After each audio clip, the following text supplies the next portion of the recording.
Hey, Rustydrift RC here today. I'm going to be doing a motor swap and a 32 pitch pinion and spur upgrade on my Rustler. I wouldn't normally change to a 32 pitch gear, but the motor that I'm putting in here has a 5mm shaft, and finding the 48 pitch pinions with a 5mm shaft is a little more difficult. Also, this was a direct replacement for the original spur without having to modify the slipper clutch at all. You're going to want to remove the gear cover, obviously. Okay, I'm going to disconnect the motor wires from the ESC. I've already got a brushless system in here, but this is a 540 size motor, and I want to use this in a different truck I have. And I've got a 550 size can that I'm going to be putting in here. So there's just 2 motor screws right here that hold the motor on, and the motor should drop right out. Okay. Again, this is nothing wrong with the motor I've got here, but it's going to end up going into another truck. Alright, now I want to get the ESC off. Right now, a lot of times they're either held down with double-sided tape or shoe glue. In this case, you're going to want to just use a scraper or a screwdriver. Get up underneath it and kind of get them off, peel it off. Try not to really pry too much. Mostly you want to get underneath it and scrape it, so you don't want to crack the case at all. Okay.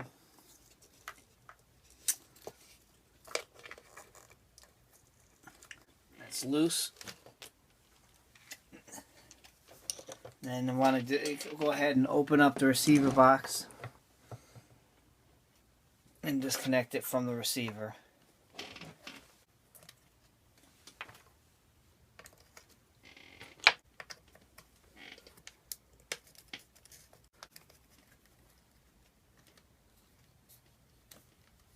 When you do that, you want to make sure that you remember which channel it went into.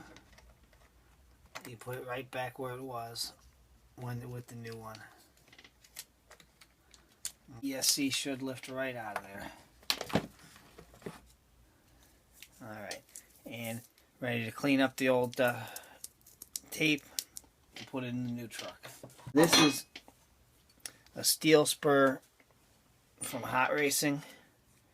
It's I believe it's a direct replacement for the Traxxas spur.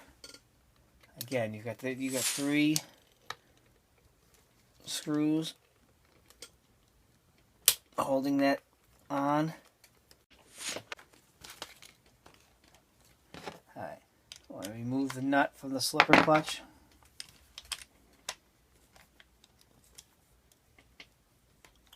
Again, I put the wheel back on so I'm not spinning the transmission shaft there. Okay. Get a better look at what's going on here now. Once that nut comes off, you've got your nut and the spring, and the spur gear comes right off. And these pads on the slipper seem to be in decent shape still. Okay. And then press that slipper clutch assembly out of the spur gear. That's just going to be kind of pressed in. Okay. Going to install that on my new spur gear. Again, this is a direct replacement. Okay. Install the bearing. You may want to make sure you either clean that one real good and relube it, or replace it. You definitely don't want that going bad there. Okay. This came with new hardware, because these are countersunk flathead screws. They come with special washers, countersunk washers.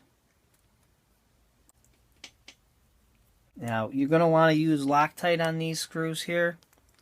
Again, because I've got, you know, metal screws into a steel spur gear here. Anytime you're threading into metal, you're going to want to use some type of thread lock. All right, now you've got the slipper installed on the new spur gear. I'm going to put that back over your shaft. Okay. Install the spring.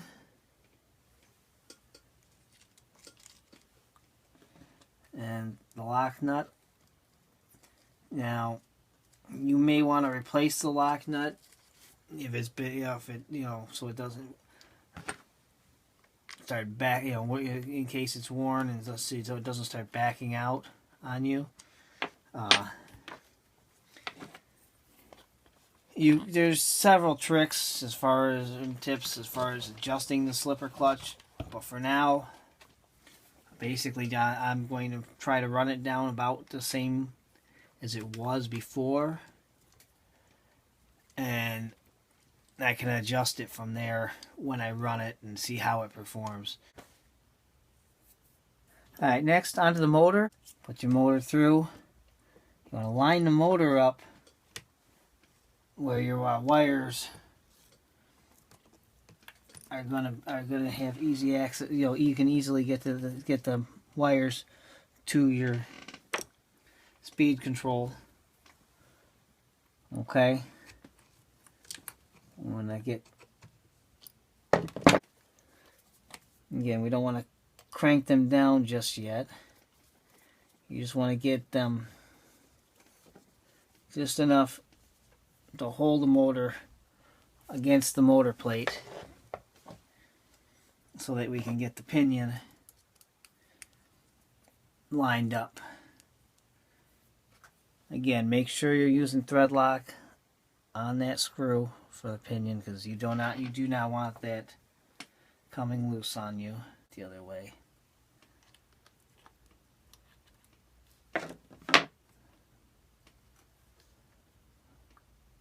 Again, you want full contact between the two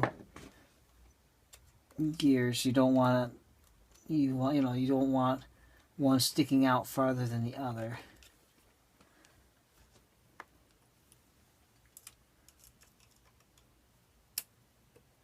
And then go ahead, tighten that down on the shaft. Now you can go ahead and tighten your motor plate down, or motor down. You want to make sure your gear mesh is adjusted properly. You don't want it too tight or too loose, because you'll have wear issues and noise issues. You're already going to have a bit of extra noise with this one because you're running, because I'm running a steel gear and I'm running the 32 pitch. And you want to make sure you tighten those down real well.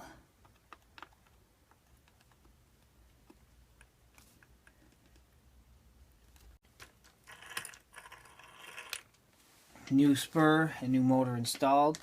At this point, you can go ahead and put the gear cover on if you'd like, or leave it off for your adjustments.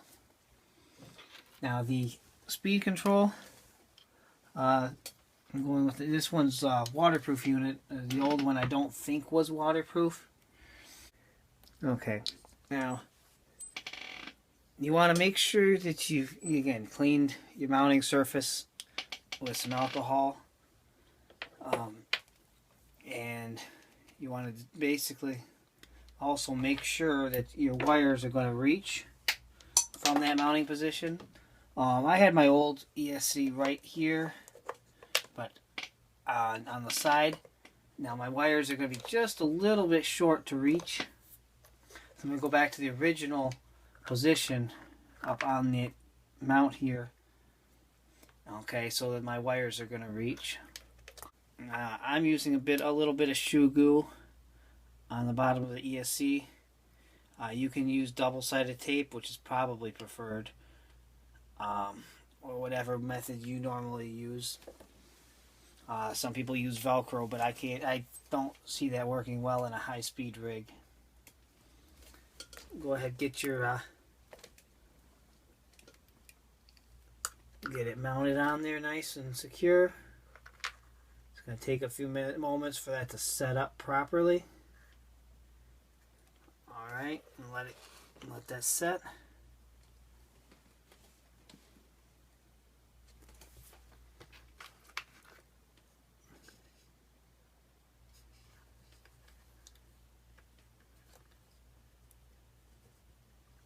Okay. And then you can go ahead and wire it up. Again, with this one should be pretty well self-explanatory. The motor leads are colored. Go ahead and match up the colors. But if they're numbered or they're not colored, again, with this being a non-censored motor, if for some reason it's going backwards, you can just swap just any two wires and make it right if you've got them wrong, if you don't have it properly the first time. And we'll spin this back around, and we're going to go ahead and install this to the receiver. Again, through the receiver box lid and into the proper channel on the receiver. Just plug it in.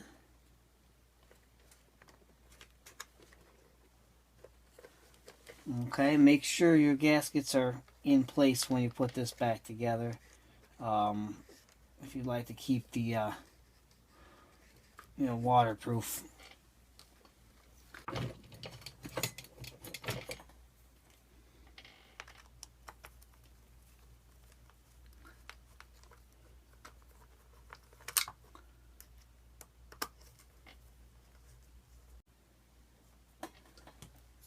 This last cover for on the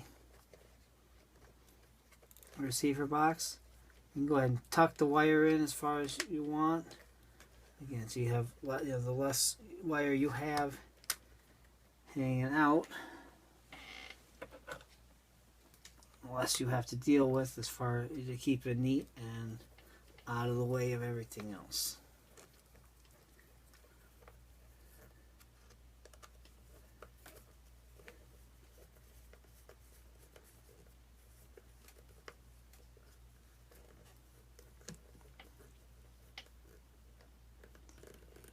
Alright.